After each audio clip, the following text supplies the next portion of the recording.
Coucou à vous et bienvenue. Dans cette vidéo, je vais vous lire la deuxième partie de l'héritage. L'héritage est un conte extrait du recueil de contes, les contes d'Amadou Koumba de Birago Diop. Restez connectés pour la suite. Les funérailles de Samba furent comme sa vie, riches et dignes. Au terme du deuil qui dura une lune et pendant lequel 3 taureaux furent sacrifiés chaque matin, Momar, Moussa et Biram pensèrent à regarder ce que contenaient les outres que leur père leur avait légués. Plus légère que les autres, l'outre de Biram renfermait des bouts de corde. Celle de Moussa, qui était la plus lourde, était remplie de pépites et de poudre d'or, et la troisième qu'avait prise Momar contenait du sable. « Père nous aimait d'un amour égal, dit Moussa, et je ne comprends pas qu'étant le plus jeune, ce soit à moi qu'il voulut laisser tout cet or. Je ne comprends pas qu'à moi, l'aîné, il n'ait laissé qu'une outre de sable, dit Momar, et à toi, Biram, des bouts de corde. Ni à l'un, ni à l'autre, fit Biram, père n'a laissé ni ceci, ni cela. Il nous avait montré des outres et nous les avons prises au hasard. Il nous faut savoir ce qu'il n'a pas eu le temps de nous dire avant de rejoindre les aïeux qui l'ont appelé. Allons trouver les vieux du village, ils nous le diront peut-être. Ils s'enfurent à l'arbre des palabres, à l'ombre duquel dévisaient les anciens du village.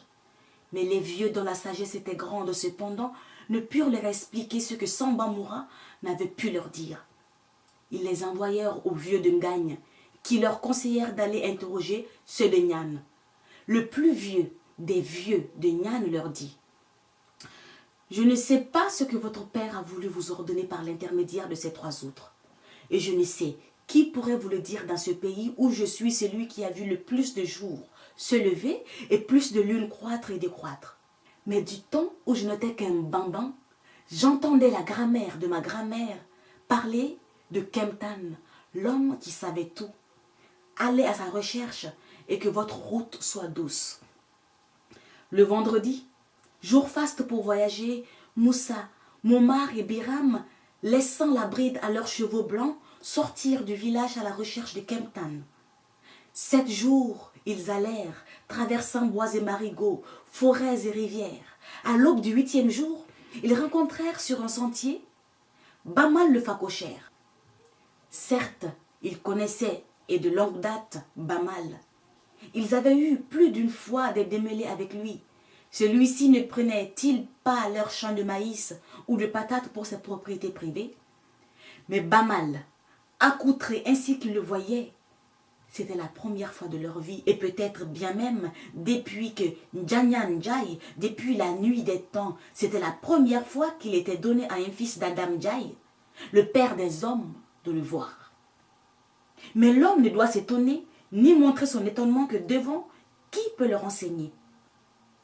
Ils se dirent tout simplement « Kouyagedeme yagegisse » qui marche longtemps voit beaucoup. Au spectacle de Bamal, vêtu d'un grand boubou rouge, coiffé d'un bonnet blanc à 2 pointes, chaussé de babouches jaunes et dévidant un chapelet dont chaque grain était plus gros qu'une noix de cola. Et ils continuèrent leur chemin. Et voilà, c'est la fin de cette vidéo. Merci de l'avoir suivi. Je vous dis à très bientôt pour continuer la lecture de l'héritage. D'ici là, prenez bien soin de vous et bonne lecture. Bye bye.